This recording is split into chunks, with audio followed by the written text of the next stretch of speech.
رباه عفوك إني من نور مدت يداي نزعت. بسم الله الرحمن الرحيم. الحمد لله وحده والصلاة والسلام على من لا نبي بعده. সম্মানিত শ্ৰোতামণ্ডলী, আসসালামু আলাইকুম ৰহমতুল্লাহি তাআলা ওয়া বাৰাকাতুহু. সকলোলৈকে মজলিছে মাসাইললৈ স্বাগতম. আমি এটা নতুন কুৱেশ্যন আনসাৰ সেশ্যন আৰম্ভ কৰিছোঁ, য'ত আপোনালোকৰ দৈনন্দিন শৰীয়ত সম্পৰ্কীয় যিখিনি মাছআলা আছে সেইখিনি সোধাৰ কাৰণে এটা ব্যৱস্থা কৰা হৈছে, আৰু ফিকহে হানাফি একৰ্ডিংলি মাছাইলবিলাকৰ মুদল্লাল আৰু অথেণ্টিক জবাব দিয়াৰ এটা চেষ্টা আগবঢ়োৱা হৈছে. কাৰণ কোৰানে পাকত আল্লাহ তাবাৰক ওয়া তাআলা ফৰমাইছে, ফাসআলু আহলা যিকৰি ইন কুনতুম লা তা'লামুন. যিটো মাছআলাৰ তোমালোকৰ ওচৰত জ্ঞান নাই, সেই মাছআলাটো তোমালোকে আহলে যিকৰক গৈ পেলাই সোধাগে. আহলে যিকৰ অৰ্থাৎ উলামাসকল, অৰ্থাৎ যিসকলে ইলমে দিনৰ কাৰণে নিজৰ সৰ্বোচ্চ ত্যাগ কৰিছে আৰু কঠোৰ মেহনত মুজাহিদা কৰি পেলাই ইলমে দিন শিকিছে. গতিকে সেই উলামাই কেৰামসকলৰ ওচৰত তোমালোকৰ যিখিনি নজনা কথা বা নজনা মাছাইল সেইখিনি গৈ পেলাই সোধাগে. তো আজিৰ প্ৰথম প্ৰশ্নটো হ'ল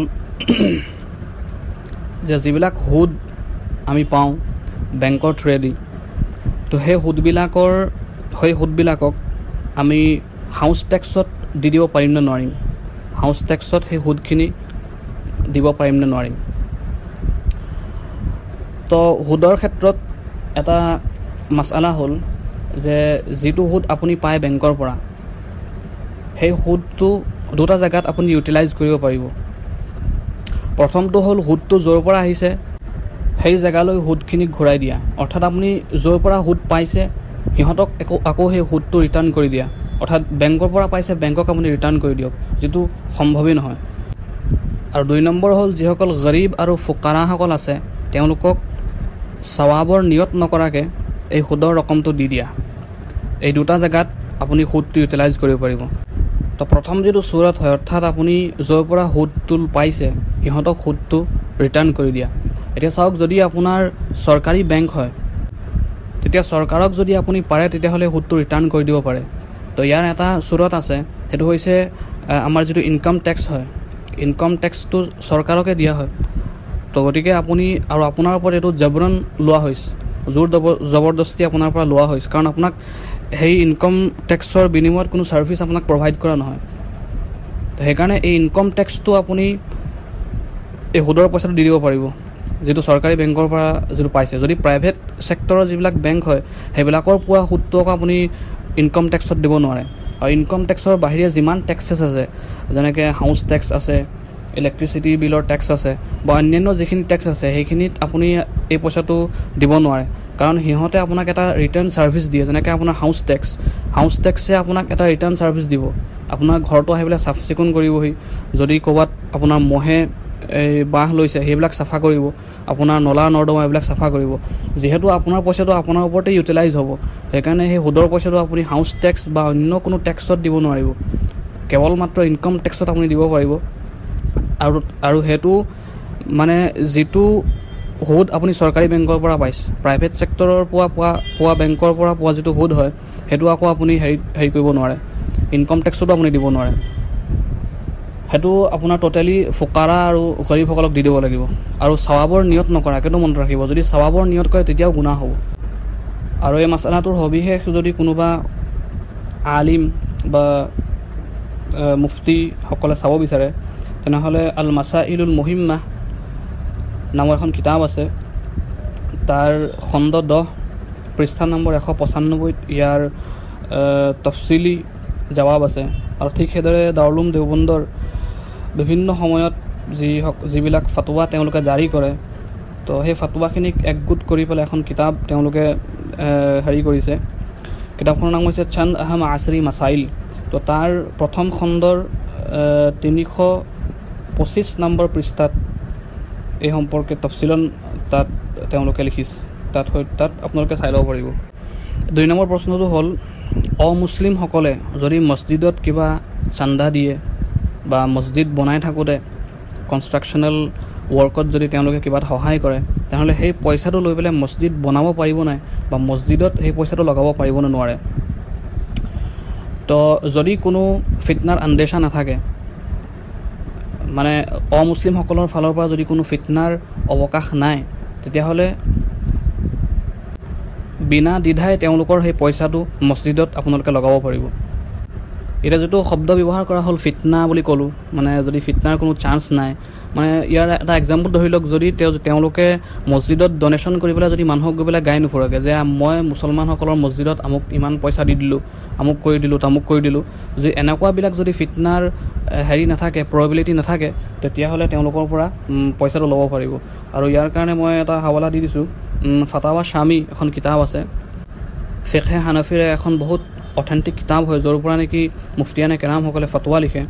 তো তাত আল্লামা ইবনু আবিদিন শামী ৰহমতুল্লাহ আলাইহি লিখিছে, আন্না শাৰতা ৱাকফি যিম্মি আন ইয়াকুনা কুৰবাতান ইনদানা ওয়া ইনদাহুম কাল ৱাকফি আলাল ফুকাৰাই আও আলা মছজিদিল কুদছ। আৰু এই মাছআলাটোৰ বিস্তাৰিতভাৱে যদি কোনোবাই চাব বিচাৰে, তেনেহ'লে ফাটাৱা কাছিমিয়া এখন কিতাপ আছে, ফতৱাৰ কিতাপ হয়, হজৰত মুফতি শ্বাব্বিৰ আহমদ কাছিমি দামাত বৰকাতুহুমৰ কিতাপ। তো সেই ফাটাৱা কাছিমিয়াৰ খণ্ড নম্বৰ 18 পৃষ্ঠা নম্বৰ 531 এই মছলাটো তেখেতে বহুত ডিটেইলছত তাত তেখেতে কৈছে, তাত চাই ল'ব পাৰে। ইয়াৰ পিছৰ প্ৰশ্নটো হ'ল ব্লাড ডোনেশ্যন, মানে যিবিলাক ব্লাড ডোনেশ্যন কেম্প কৰা হয়, তাত যিসকলে ব্লাড ডোনেট কৰে গৈ পেলাই, তো এই ব্লাড ডোনেট কৰাটো জায়েজ আছেনে নাই ইছলামত। ফুকাহাসকলে লিখিছে যে শৰীৰৰ যিকোনো অংগ কিনা বেচা কৰাটো জায়েজ নাই। বোলে মানুহে নিজৰ চকুটো কাৰোবাক বেচি দিলে, নিজৰ কিডনী কাৰোবাক বেচি দিলে, তো এনেকৈ বা তেজ কাৰোবাক বেচিছে, তো তেনেধৰণে মানুহৰ শৰীৰৰ যিকোনো অংগৰ কিনা বেচা সেইটো জায়েজ নাই। কিন্তু তেজৰ ক্ষেত্ৰত মাছআলাটো হ'ল, তেজ ডোনেটটো কৰিব পাৰিব কিন্তু বেচিব নোৱাৰে। আপুনি যিবিলাক মানে এই কেম্পবিলাক হয়, তাত যদি তাহাঁতে এমাৰ্জেঞ্চিত সেই ব্লাডটো ইউজ কৰিবৰ কাৰণে যদি আপোনাৰ পৰা লৈছে বা ডোনেশ্যন লৈছে, তেনেহ'লে তাততো আপোনালোকে দিব পাৰিব, কিন্তু বেচিবৰ কাৰণে আপোনালোকে ব্লাড ডোনেশ্যন কৰিব নোৱাৰে। আৰু যদি কেতিয়াবা একেবাৰে এমাৰ্জেঞ্চি হৈ গ'ল, কাৰোবাক ব্লাড লাগে, তো লগালগ ব্লাড দিয়া সেইটোতো জায়েজে আছে। কিন্তু মই ইয়াত কেম্পিঙৰ কথা কৈ আছোঁ, যিবিলাক কেম্প বহোৱা হয়, তো তাত যদি এমাৰ্জেঞ্চিত কাৰোবাক ব্লাড ডোনেট কৰাৰ নিয়তত সেই ব্লাডখিনি লোৱা হৈছে মানুহৰ পৰা, তেনেহ'লে তাত আপোনালোকে ব্লাড ডোনেট কৰিব পাৰিব। কিন্তু বেচাৰ উদ্দেশ্যে যদি আপোনালোকৰ পৰা ব্লাড লোৱা হৈছে, তেনেহ'লে তাত আপোনালোকে ব্লাড কৰিব নোৱাৰে, ডোনেট কৰিব নোৱাৰে। আৰু এই সম্পৰ্কে কিতাবুন নৱাজিলৰ খণ্ড 16 পৃষ্ঠা নম্বৰ 214 বিস্তাৰিতভাৱে বৰ্ণনা আছে। আৰু শেষৰ প্ৰশ্নটো হ'ল যে কবৰস্থানত যেতিয়া মৃতকৰ কাৰণে কবৰ খান্দি থকা হয়, তেতিয়া তাত মৃতকৰ ঘৰৰ পৰা চাহ জলপানৰ ব্যৱস্থা কৰা হয়। তো কবৰস্থানত এনেকৈ খান্দি থকা অৱস্থাত খান্দোতাসকলে চাহ জলপান খাব পাৰিবনে নোৱাৰে। তো পৰাপক্ষত এইবিলাকৰ পৰা বচাটো বেছি ভাল হয়, কাৰণ কবৰস্থানখন খোৱা লোৱাৰ জেগা নহয়। আৰু যদি কোনোবাই লৈ আনে এনেকৈ ঘৰৰ পৰা, তো কবৰস্থানৰ বাহিৰত ওলাই পেলাই এটা কিনাৰত গৈ পেলাই খাব পাৰিব, কিন্তু কবৰস্থানত কবৰ খান্দি থকা অৱস্থাত সেই তাতেই যদি আপোনালোকে চাহ জলপান খায়, তো এনেকুৱাবিলাক কামক ফুকাহাসকলে মকৰুহ লিখিছে।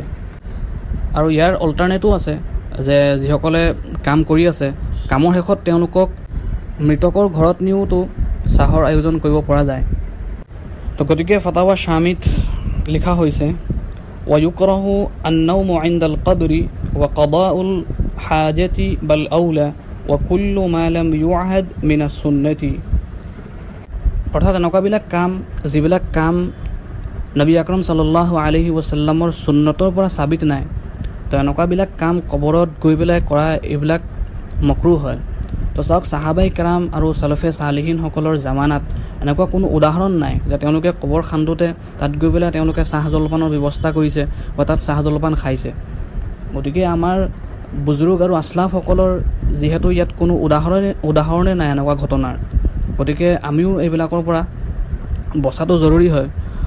কাৰণ ইবনে মাজা এখন হাদিছৰ কিতাপ হয়, সুনান ইবনে মাজা। তো তাত আল্লাহ ৰসুল সাল্লাল্লাহু আলাইহি ওয়াসাল্লামৰ এটা হাদিছ বৰ্ণনা কৰা হৈছে যে আল্লাহ নবী আলাইহি সাল্লাতু ওয়াসাল্লামে ফৰমাইছে, জুৰুল কুবুৰা ফাইন্নাহা তুযাক্কিৰুকুমুল আখিৰাহ, তোমালোকে কবৰৰ জিয়াৰত কৰা, তোমালোকে কবৰত যোৱা মুৰ্দাসকলৰ জিয়াৰতৰ কাৰণে কি হ'ব, এই কবৰৰ জিয়াৰতে তোমালোকক আখিৰতৰ কথা স্মৰণ কৰাব। তো আল্লাহ ৰসুল সাল্লাল্লাহু আলাইহি ওয়াসাল্লামে কবৰক আৰু কবৰস্থানক আখিৰতক স্মৰণ কৰাৰ জেগা বুলি কৈছে। তো আমি আকৌ যদি তাত গৈ পেলাই চাহ জলপানৰ ব্যৱস্থা আৰম্ভ কৰোঁ, চাহ খাবলৈ লওঁ, ভাত খাবলৈ লওঁ, তেতিয়াতো আৰু কবৰস্থান হৈ নাথাকিব, বেলেগ কিবা হৈ যাব। গতিকে পৰাপক্ষত এইবিলাকৰ পৰা বচাৰ চেষ্টা কৰিব লাগে। আৰু আমাৰ ইয়াতে প্ৰশ্ন সোধাৰ প্ৰচেছটো হ'ল, আমি ডেছক্ৰিপশ্যনত এটা হোৱাটছএপ নাম্বাৰ আপোনালোকক দি দিম, তাত আপোনালোকে হোৱাটছএপ মেছেজ কৰিব। কোনো যাতে কল আৰু মেছেজিং নকৰে, টেক্সট মেছেজ নকৰে, আপোনালোকে হোৱাটছএপ মেছেজ কৰি দিব। জাষ্ট মাছালাটো লিখি পেলাই আপোনাৰ নাম আৰু ঠিকনা লিখি পেলাই সেন্ড কৰি দিব। নাম ঠিকনাটো অপশ্যনেল হয়, যদি ইচ্ছা কৰে দিব পাৰে। আল্লাহ তাবাৰক ওয়া তাআলা আমাক সকলোকে আমলৰ তৌফিক দান ফৰমাওক। আকুলু কওলি হাযা ওয়া আস্তাগফিৰুল্লাহ লি ওয়া লাকুম ওয়া লিসাইৰিল মুসলিমিন ইন্নাহু হুৱাল গফুৰুৰ ৰাহিম।